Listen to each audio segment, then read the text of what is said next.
এদিকে মুখ্যমন্ত্রী মমতা বন্দ্যোপাধ্যায় বলছেন, কলকাতায় আমরা জল জমা অনেক কমিয়ে দিয়েছি, এবার আমাদের সামলাতে হচ্ছে বিহার, ইউপি, উত্তরাখণ্ডের জল।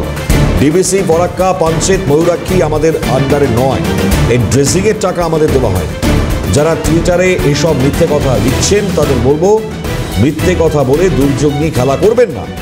যারা দুর্যোগ নিয়ে রাজনীতি করেন তাদের ধিক্কার জানান। আপনারা জবাব দিন, ফরাক্কার ড্রেসিং কেন হয়নি? ফরাক্কার জল তো বাংলাদেশকে দিয়েছিলেন, ড্রেসিং করার কথা ছিল, তারপরও কেন হয়নি? প্রশ্ন তুলেছেন মুখ্যমন্ত্রী মমতা বন্দ্যোপাধ্যায়।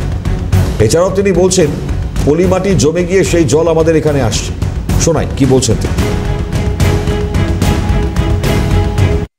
কলকাতায় আমাদের জল জমা আমরা অনেক কমিয়ে দিয়েছি, কিন্তু এবারে আমাদের সামলাতে হচ্ছে বিহারের জল, ইউপির জল, উত্তরাখণ্ডের জল, মানে প্লাবন। ওদিকে ডিবিসি, ওদিকে ফরাক্কা, ওদিকে পাঞ্চেত, ওদিকে ময়ূরাক্ষী, এগুলো একটাও আমাদের আন্ডারে নয় এবং এর ড্রেজিংয়ের টাকা আমাদের কাছে এক পয়সাও দেওয়া হয়নি।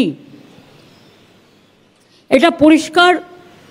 যারা এসব লিখছেন টুইটারে বা হ্যান্ডেলে মিথ্যে কথা বলে, তাদের উদ্দেশ্যে বলবো, মিথ্যে নিয়ে, দুর্যোগ নিয়ে খেলা করবেন না।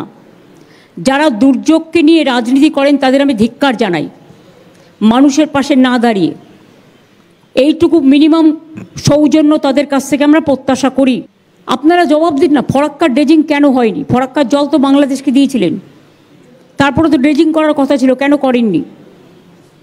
পলিমাটি জমে গিয়ে সেই জলটা আমাদের এখানে চলে আসছে। বিহার, ইউপির জলটা ফরাক্কায় আসছে, ফরাক্কা থেকে আমাদের গঙ্গায় আসছে।